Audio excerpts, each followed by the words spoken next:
This is... Listen, I love this conversation. I love the vibes. But as a commentary made for entertainment purposes, this is maybe not interesting and maybe too serious. But let's talk about it. Hello, welcome back to that channel. I'm Emma and I usually make movie commentaries, but we are traveling through our journey through the Euphoria universe. Yes, we just finished season 1. It was a lot, but was it too much? No, it wasn't too much. Was it beautiful? Yes. Was it infuriating at times? Yes. But before we go through season 2, I was made aware that there was extra content. I don't know if you can call them movies or, extra episodes, but they are 2 short movies about Rue and Jules. I don't know what it is at all. I have no idea. I don't know where it falls in the timeline. I don't know what it's about. But we're gonna watch it. Last time we saw both of these persons, Rue was relapsing. We love that for her. Sarcasm. We don't love that, actually. I'm very fucking sad. And even though I saw it coming, like I said, it was inevitable, it was super fucking sad. And I don't really understand why she did it. I feel like she was sad. And Jules just left and she was kind of getting sober for Jules and whatever. So she relapsed. Anyway, so that's where we left Rue. The last time that we saw Jules was when she was leaving for the city. To this day, I do not know where this takes place. I have no idea. To me, it was given Florida because of the orange grove. Is that what you call it? Like the orange tree orchids. That's not the word. The orange tree farm. You show me orange trees and I Florida in my mind. But Jules was she was taking a train to the city. Which city? I have no fucking idea. Maybe they told us. I don't think so. Whatever. Maybe it's California. I don't know if they have oranges in California. Orange County. Probably they do have oranges there. I don't know. I'm Canadian. Just so we get that straight. Anyways, I don't know what this is about. I feel like it's gonna be about their relationship. So, if you want to watch that with me, grab a drink, grab a snack, and without further ado, let's get into it.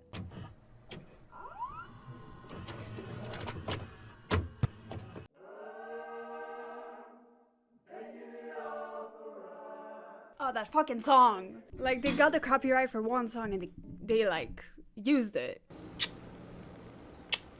Sleeping shirtless in front of a window is my nightmare, but whatever. I'm so fucking nervous. You got it. I can't fuck this up. Anyways. So we're in love. We haven't fucked it all up yet. So is it before Halloween? No, it's not. It cannot be before Halloween. Yes, it can be. No, after. Soy confusion.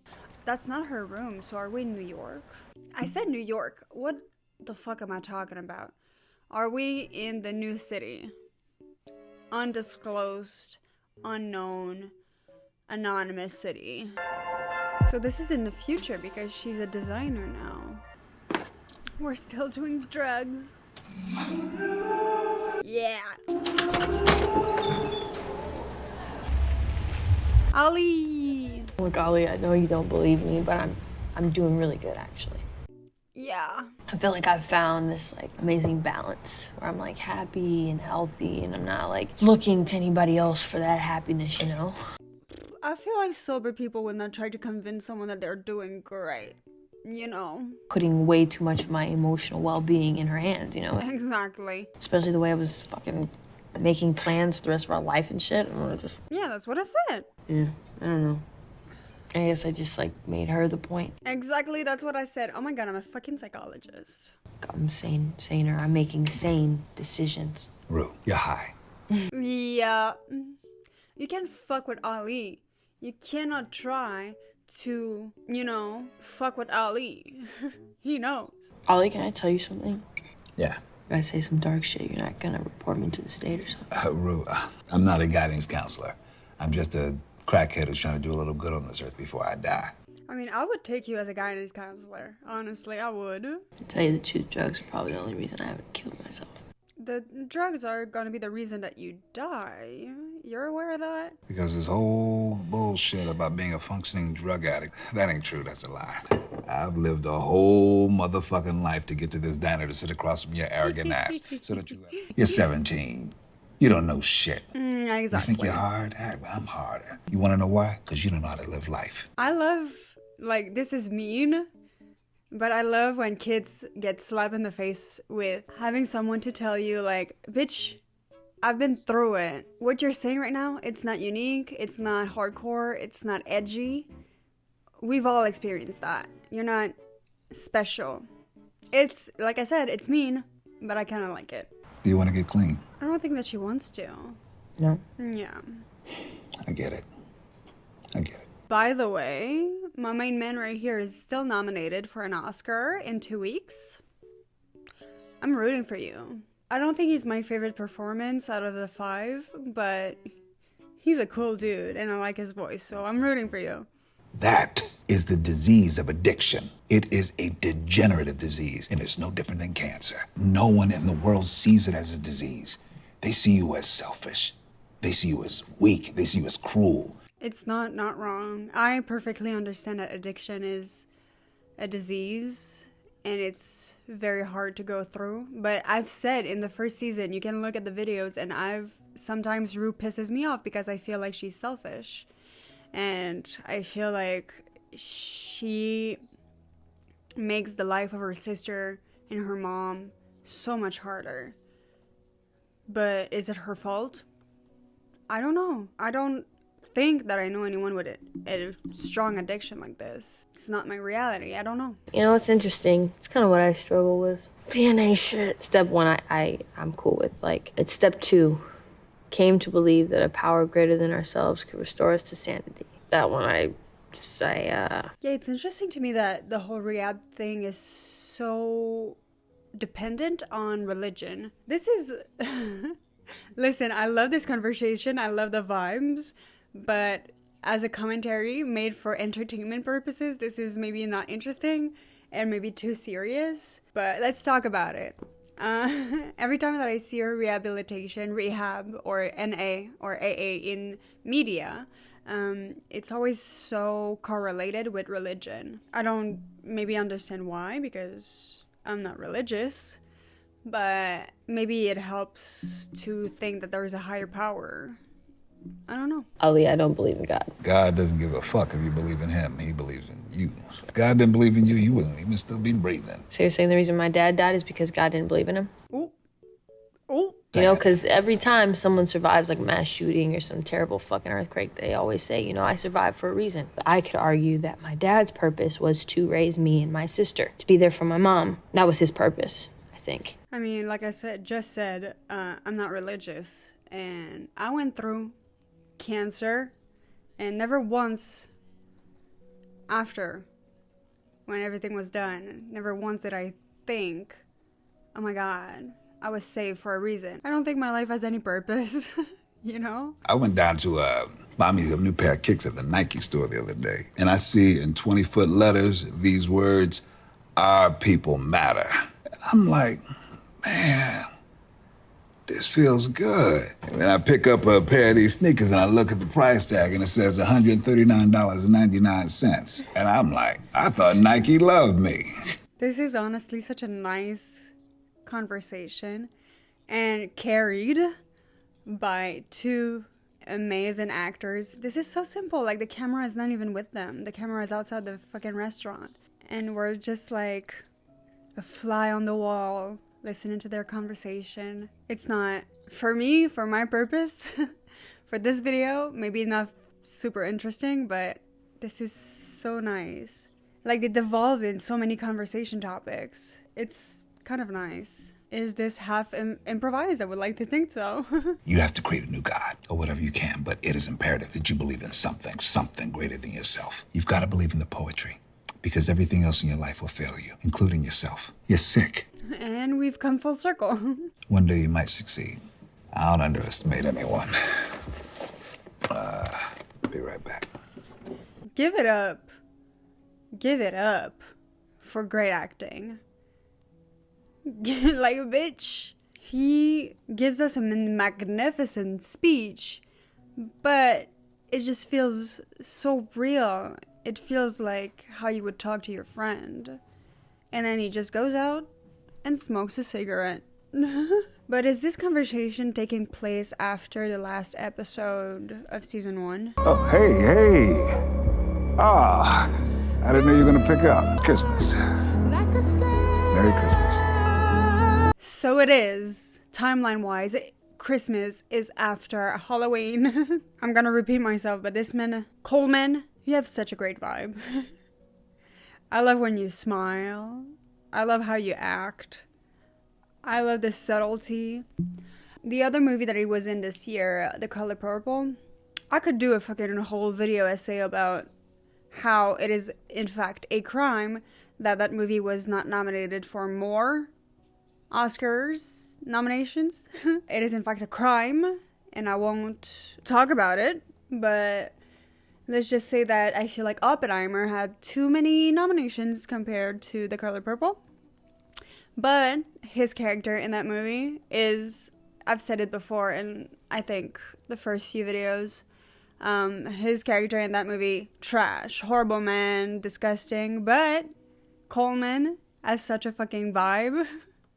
He is so great that I almost could not hate him because of his vibe. Ollie, what am I supposed to do about Jules? Let her go. Miss Marsha, how long you been clean? 17 years. Why? What would happen if you thought about dating? I had to not be in a relationship so that I could focus on my sobriety. What do you have to say to somebody who doesn't have a whole lot of hope? When I was a little girl growing up, my grandma used to always have this saying, baby, trouble don't last always. Period. That is true. That's the truth right there. But that's what I've been fucking saying. I hate to be right, but you and Jules or any relationship, not a good idea. It's funny when I think about it, I still blame Jules for all this shit. Why? Ollie, you don't know what she did to me. You're right. She kind of did not do anything. She cheated on me when I was sober. Yeah, but you were not exclusive, I think. So you were in a relationship? Yeah. Did she know that? I thought you two were just friends. When did it shift? The night of the carnival, she came over and we kissed a bunch. Okay, but when did it become a relationship? I just told you that night. So it wasn't just kissing. You two talked about being together. What?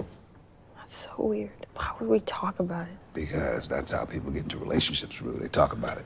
I mean, we said I love you a lot. We talked about getting matching tattoos on the inside of our lips. Yeah, that does not make a relationship, though. Just made me think about how everyone lies. Maybe this is the universe's punishment for me being a piece of shit my entire life. What's her sign? Because that is not how I think about life. I feel like she's like a water sign. Stealing from my mom, hitting her in the face. That's what I've done. I picked up a piece of glass, and I pointed at my mom, and I threatened to kill her. Drugs change who you are as a person. It's still unforgivable. No, it's not. If I actually believed that what you did was unforgivable, I wouldn't be sitting here. Because what I've done in my life is way more unforgivable. Maybe if I was some random-ass classmate of yours with no life experience, I'd be like, ooh, that's unforgivable. No, you're not. Look deeper. Ollie, that sounds like a tagline for a dumb fucking movie. So just because it doesn't sound cool enough to you, you're gonna settle for being superficial? Tell her. Like, I have a lot of empathy for Rue right now, but like the other woman said, the waitress, she was like, this too shall pass. And that is true. You did this terrible thing, but that's not what defines you. And in a year, it's not gonna be you. Are you okay with that? No. So it's not who you are. Yeah, well, I still did it. But why are you not okay with it? Because that's not who you are. Because I wasn't thinking. Okay, but that could just be the struggle of all human beings. This is a lot. This is a lot of introspection and a lot of psychotherapy. I don't know how to comment on it. And I don't know if it's interesting to watch. I'm having actually a lot of fun right now. It's like a therapy session. Ellie, what have you done that's so terrible? Don't ask that question. Oh my god. Why do you want to know? We don't need to know. That's what I was talking about earlier. You gotta believe in the poetry. The value of two people sitting in a diner on Christmas Eve. Now, let's not get meta. Let's not do that. Because I see the poetry. I see it. And I've said it multiple times in this video. I really, really do enjoy this moment right now. You said it earlier. I love talking to you. And I love witnessing it. You said you weren't gonna be here much longer. How do you want your mom and sister to remember you? Ooh, that hurts. Ooh. I got faith in you. Why? I just do. Granted, I was a Christian before I became a Muslim, so I've been wrong before.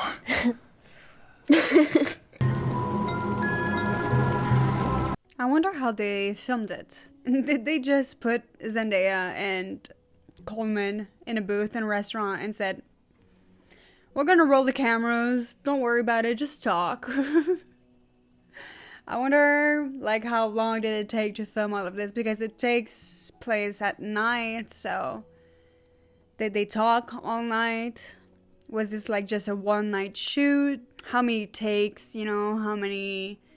Because the camera was... I feel like we had like 2 cameras maybe. So maybe they did not have to stop. I don't know. Yes, I'm very interested in that part of making things. I mean, it's my job.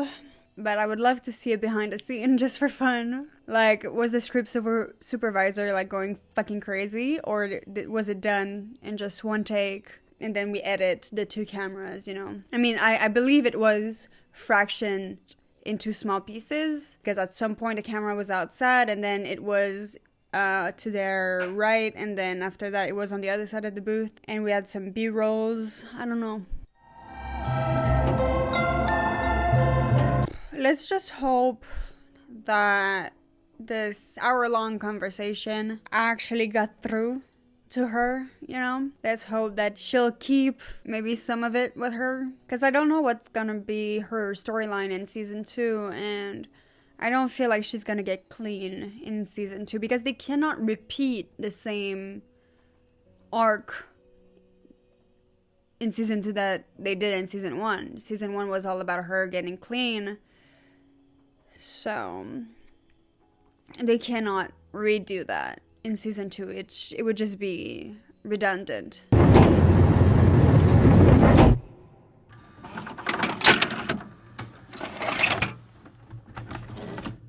Whew, that was the first episode. I'm gonna do the second one, the Jules one, in another video. I think it's gonna be posted in 2 weeks, so watch out for that. Let's do like a quick little video. Like this is not gonna be long and maybe not as interesting.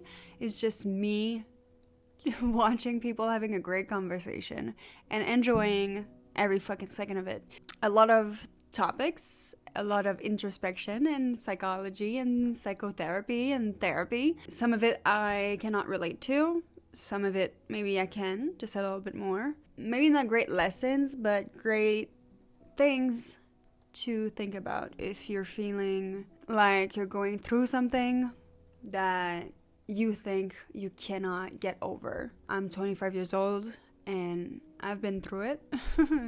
Maybe not as much as them, but again, it sounds cheesy, but it is true that everything passes. Everything changes and you're not going to feel like that forever. And it's so hard when you're a teenager to think like that. You feel like everything is the end of the world, but things change and You're not always gonna feel like that. That's my little soapy moment of the evening. But this was great. Great vibes, great acting, great calm cinematography and direction. It's kind of mesmerizing to have a TV moment of just two actors sitting in a restaurant and talking. That's almost unheard of. An hour of two people talking the whole time. It's amazing. It's especially like Euphoria. I noticed that it's not something that stays in the moment. We have a lot of editing and a lot of camera movement, and the scenes are not super long, and so this moment was very nice to watch. And the character of Ali is, he's not groundbreaking. We've seen other characters like him, but the character plus Coleman Domingo makes for something kind of beautiful, poetry, if you like, and I really did appreciate it. But I need to fucking end this, so I hope you liked this video. That's it. I hope you liked it, and if you did, leave it a like. And if you want to see more of my face and see part 2, follow me. I don't know, you might like it. And leave in the comments any therapy advice, any life story that could be nice. And that's it for today's video, and I'll see you next week for part 2. No, next week I think is gonna be like X-Men, either X-Men or a horror movie or something else. And then the week after that it's gonna be Jules episode. And I hope you join me. I hope you enjoyed, and thank you so much for watching, and I'll see you next week for another video. Bye!